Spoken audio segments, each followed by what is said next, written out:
Hello, everybody. I'm your host, Peter Vrionis, back with another episode of the Press Box Hat Trick. And today I'm joined by Dylan Buvat to talk about the Habs' upcoming season. The Montreal Canadiens season starts tomorrow. So we're going to break that all down for you. Thanks for being here, bro. Yeah, thanks for having me. Appreciate it. Yeah, no problem. For sure, for sure. You're a huge hockey guy. I knew that coming in. Yeah, So I expect you to bring that knowledge into this chat. All right. I'm expecting you to lead. yeah, for sure. Yeah, I'm a big Habs fan for a long time. I've been following the Habs for a long time, and I love hockey. Love everything hockey. I know everything hockey. I follow it pretty religiously, so it's be a fun chat. I used to be that way, but stopped playing, and I kind of got back into it last year with the big run. But yeah, I mean, I'm sure a lot of fans got back into it yeah, with the big yeah, run a last year. lot. It's pretty exciting to watch, for I'm a sure. band. I'm a bandwagon right now. I'm a bandwagon for sure. So before we get started, I just want to talk a little bit about Carey Price. Obviously, he went into the player assistance program, the NHLPA player assistance program. Um, and I want to applaud him. I don't want to speculate on what it's about. I don't want to, you know, say whether it's something like this or something like that. I just hope he's all right. I hope he's getting the help that he needs. And I think this is a step in the right direction, not just for Carey Price, but for a lot of star athletes, because they do have the world. They have the world at their disposal. They have all the money that they need. They get whatever they need, whether it be amenities, services.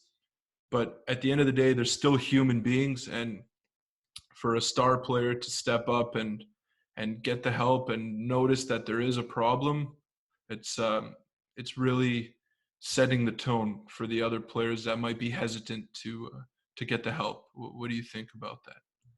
I'm not saying the reason he stepped aside was because he plays for the Habs, but it's definitely not easy playing such a high pressure cooker every night. To have to perform and to be the best player you could be. Like you see Drouin, that he's been dealing with anxiety for a long time. He didn't know he had it till recently. He had to take a step aside, and we respect him for that. And you see the same a guy like Carey Price, so much respect his way. Um, for a guy like that to step aside, it really paves the way for a lot of other players who are dealing with similar issues. Obviously, you don't want to like try to dig out what's going on with him. It's definitely a family issue because I know Angela is also going through some stuff. But I'm hoping that he'll go through the program, get the help he needs, and he'll be back on the ice as soon as possible. Because you hope for a guy like that, you hope for the best.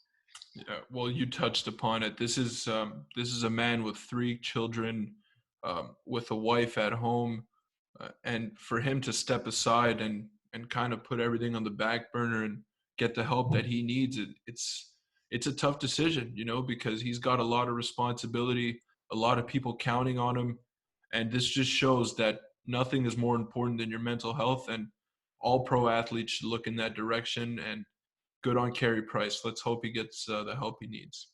Exactly. These guys are pro athletes. We just sometimes forget they're human beings and they have emotions and feelings, and we sometimes expect them to be these perfect people, but they need help just like us. So I honestly applaud him for stepping aside and focusing on himself, and then probably make him better down the road whenever he comes back.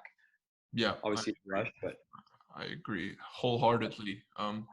So I want to talk a bit more about something more positive and step into a light right now. I want to talk about last year's Stanley Cup final run. It was a bit of a heartbreaker to lose. First time in my lifetime that I've seen them go that far. I'm sure you as well. yeah. So it was something that we've never experienced before, and something that had the city on fire after 2 years, almost 2 years of a pandemic and just shittiness. Yeah, so a lot went right. Obviously, beating the Toronto Maple Leafs after being down 3-1 was pretty exciting. It's kind of fun to see the Toronto Maple Leafs choke year in, year out, and especially when it's us, putting them down. But I thought there was a lot of luck in our run, but I thought the boys worked very hard. We deserved to be where we were.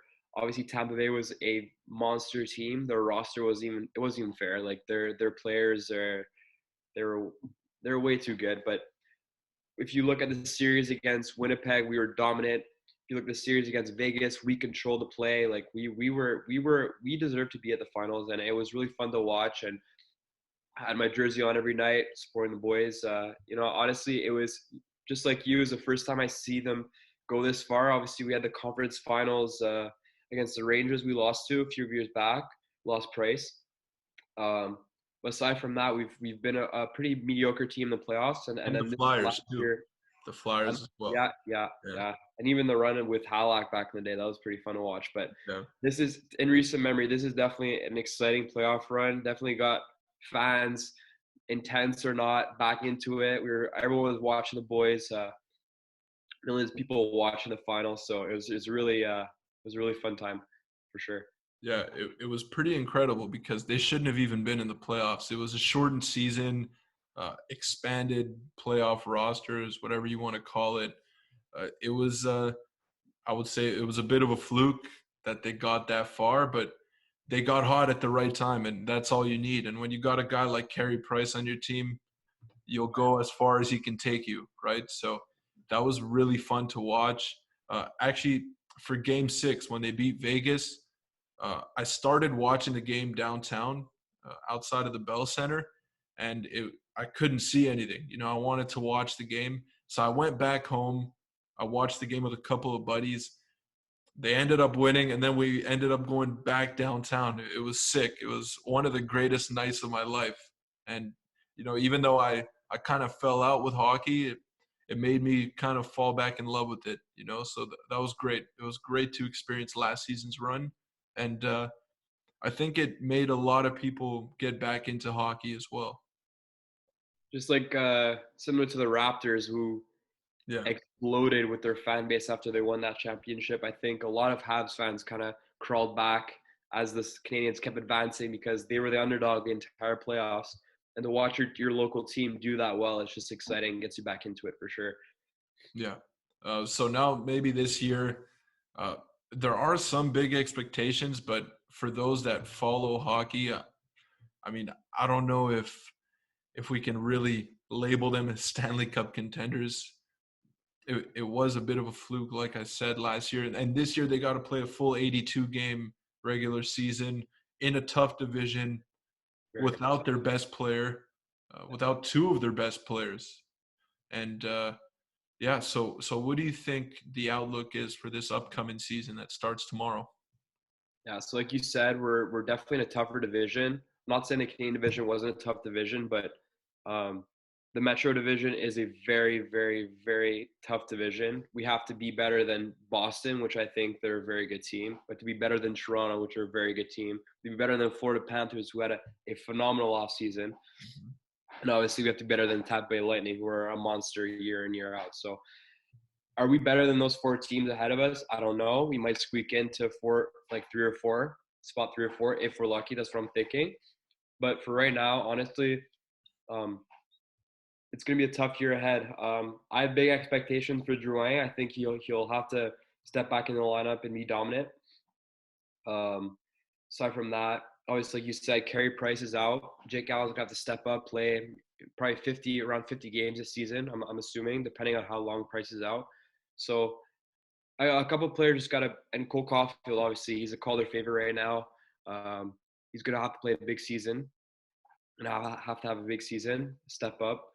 So we'll see. It's a very, like you said, it's a very tough division, so it's really hard to predict what's going to happen. But I'm thinking that we might sneak into that fourth spot, but to beat out someone like Boston or Toronto, so it might be tough. Yeah, it's definitely a much tougher division than they had to face last year.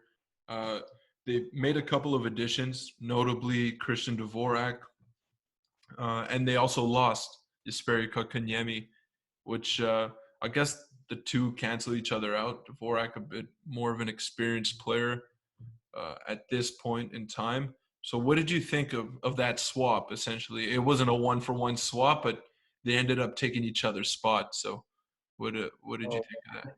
yet another interesting point of the off season. We rarely see offer sheets nowadays. It was pretty exciting to see because it was at a price that the Montreal Canadiens would be stuck because they'd have to qualify Kotkaniemi again next year at 6.1. So you're kind of obviously Kakanyemi, great guy. I've met him, really nice guy. Great player. He has so much potential. He's only 21 years old. But do you envision paying this guy 6.1 million this year and next year? It was a tough decision, and when the decision came out that we didn't accept the offer sheet, we let him go to Carolina. I expected that, but I knew right away that Bergeve was not going to let those two picks sit. He's going to use one of them to get a center, and we got Dvorak, and he's a really exciting guy, great two-way player.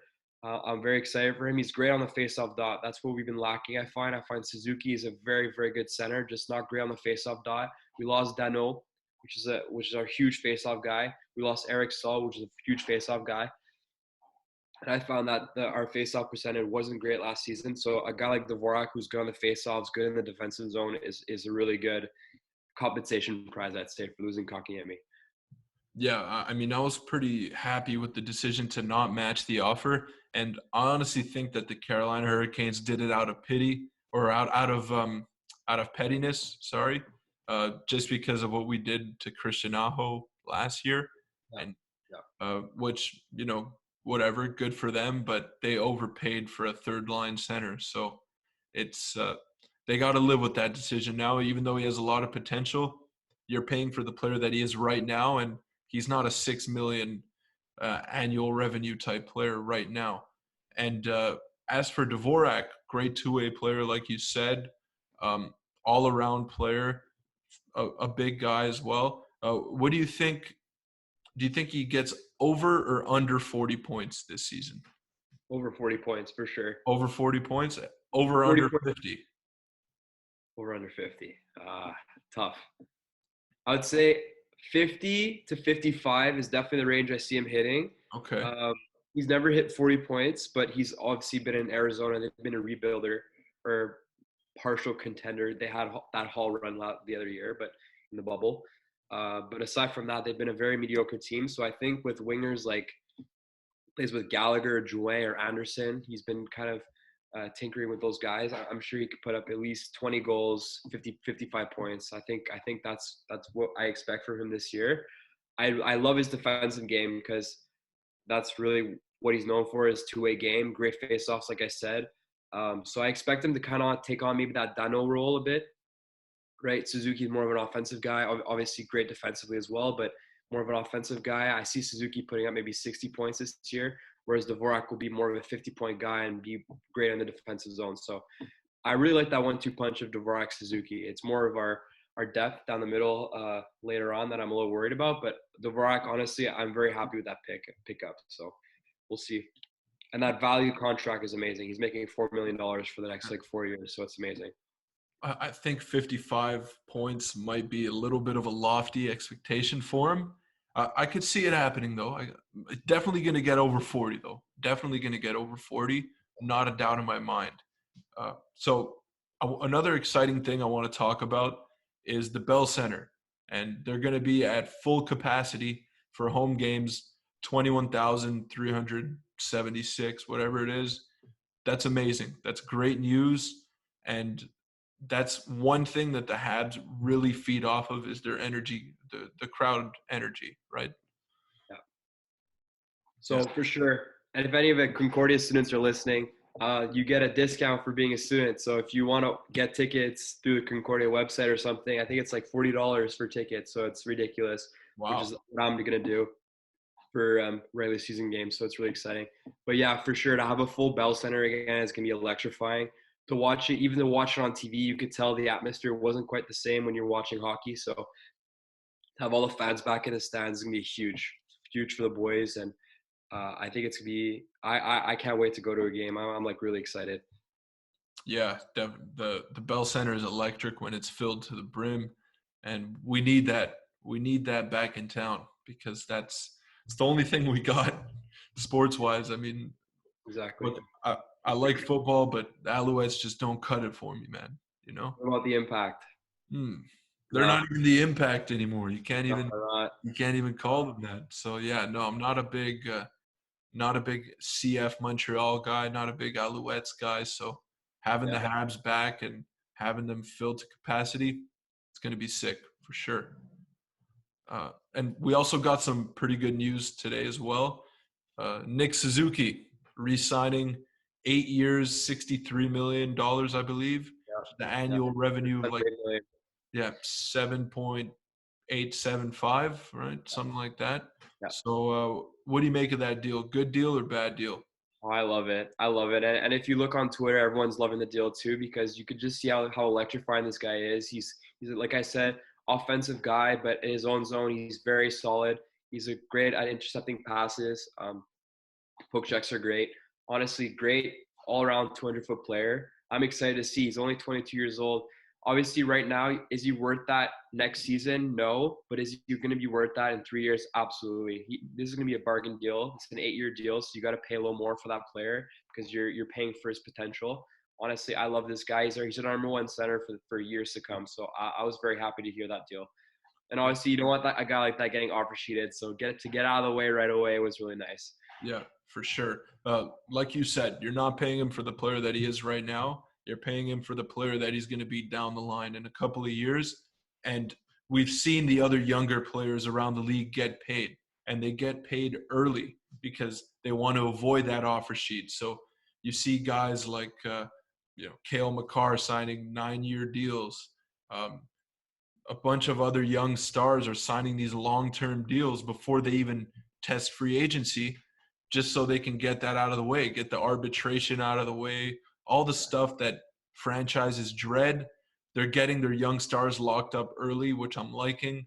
And it's a great value deal for Suzuki because he's going to be great in a couple of years, like you said.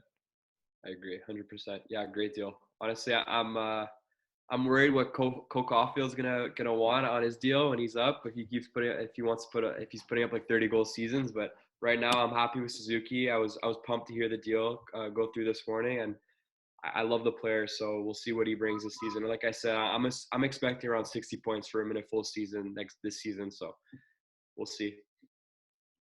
Yeah, you definitely got to build around those two guys. They're your future cornerstones. And about Cole Caufield, I wanted to ask you. You said that he's the Calder favorite, but in order to win that, he's got to perform this year. So, what do you think his stat line is going to look like? His stats are going to look like at the end of the season? So obviously, as a Habs fan, you want to overhype this guy a little bit too much. He's got a lot of hype already, and as a Yeah. Habs fan, you want to pump his tires a little bit. But I'm thinking, I think realistically, the 23 to 25 goal mark is where I see him scoring, and then maybe around 40 to 45 points is where I see him finishing. Um, Not an amazing season, but that's great for a rookie. He's considered a rookie this season.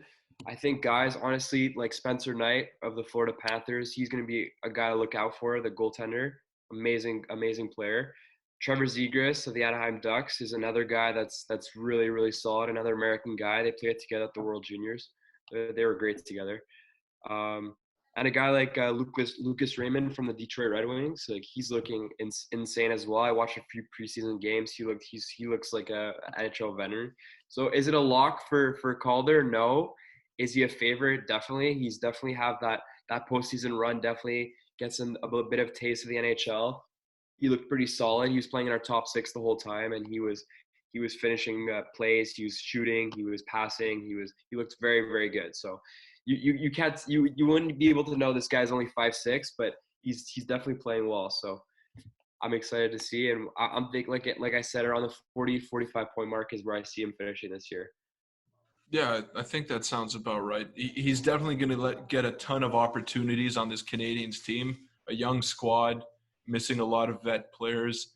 So he's going to have his opportunity to shine. And like you said, he's going to be a top 6 guy. So he'll have a lot of playmaking opportunities and a lot of scoring chances playing around some pretty good players. So I think he should win it. And it would be exciting to have one of the better young players in the league. You think he scores 30 this year or what? Scores 30.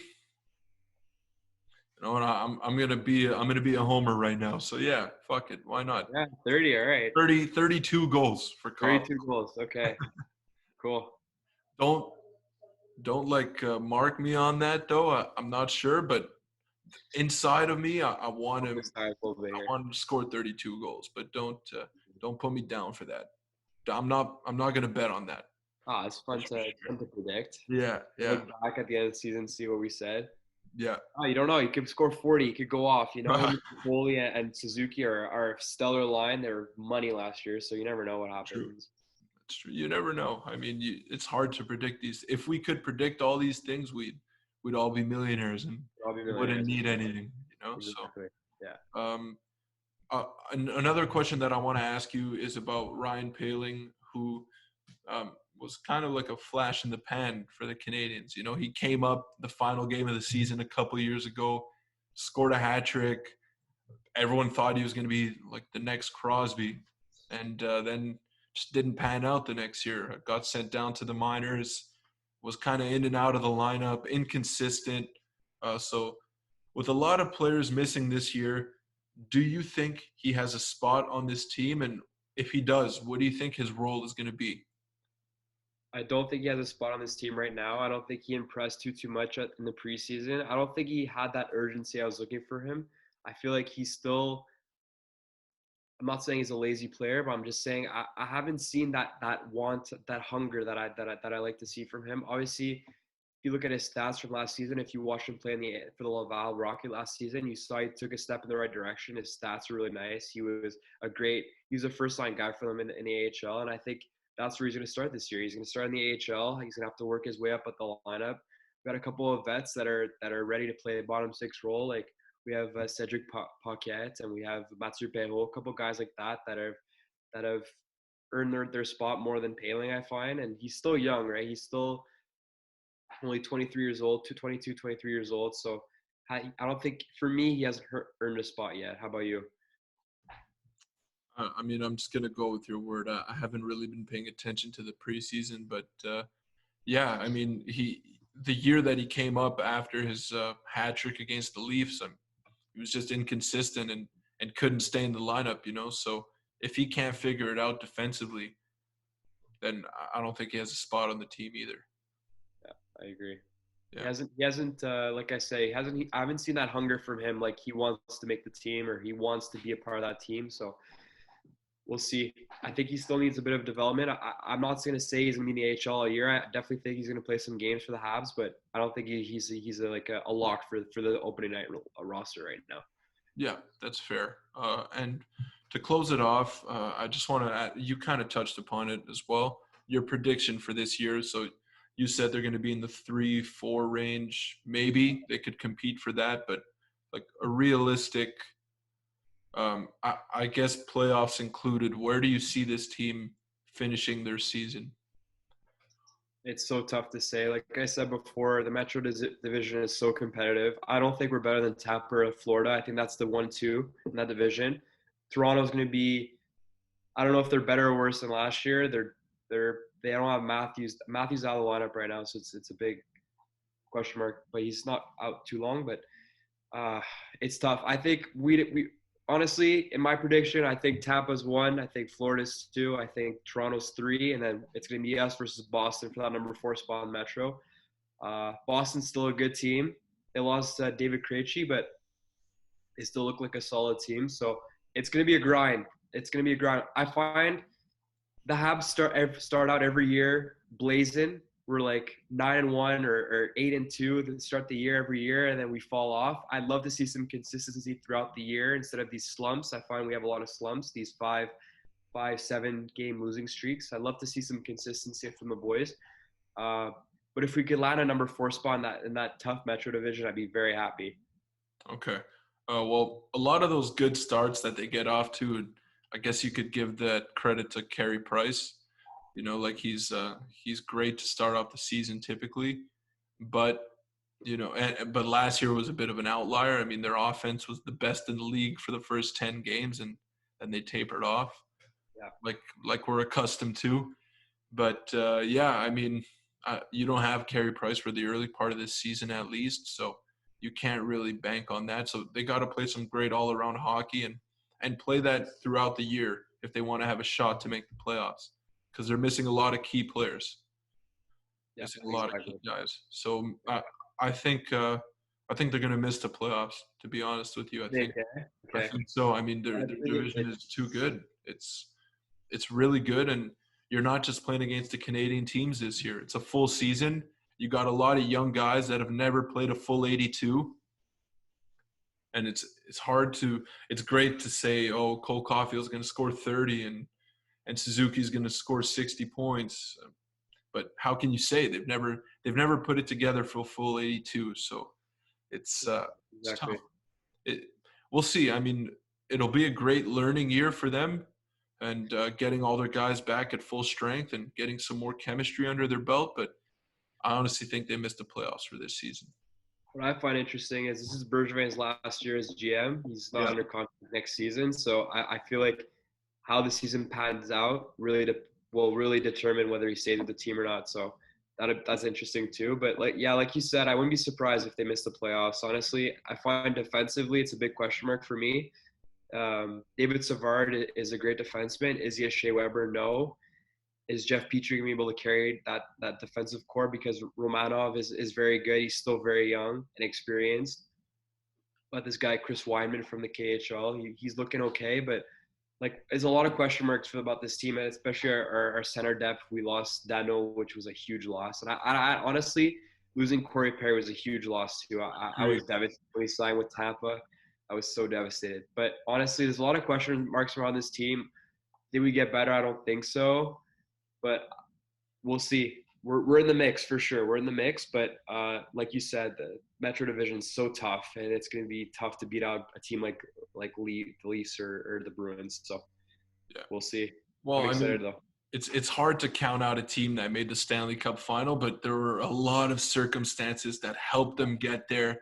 They still had to win the games, don't get me wrong, but they had a lot of help along the way. And as for Marc Bergevin, I think a good sign that you could take is that he's still making moves. He's still fulfilling his duties as a GM, and just re-signed one of our best players, if not our best player, to an 8-year deal. So that's a good sign to see that he's sticking around, and I'd like for him to stick around. Yeah. He's got a lot of criticism over the years, but honestly, the moves he's made recently have been really good. So and we've been attracting free agents. So that for the first time in a while, we've been getting like these Tyler Toffoli's and these Mike Hoffman. So he's doing the right thing. So I agree with you. He's definitely fulfilling his duty. But like I said, if we miss the playoffs, is he back or does he test free agency? Like, it's tough to say. So I mean, it's he's earned the right to test free agency if he wants to. He's one of the better executives in the league, so he can do that. But I hope he sticks around for sure. For sure. Yeah. So I think that's we pretty much touched upon everything for today. We got everything out of the way. A good preview for tomorrow's matchup. I'm excited. I'm excited to see how far this team goes. I'm excited to see how the young guys do, and it should be fun. I agree. Fun season ahead. We'll see. Yeah. Thanks for joining me again, Dylan. Really appreciate it. Appreciate it. Yeah, no problem. We'll do this again soon.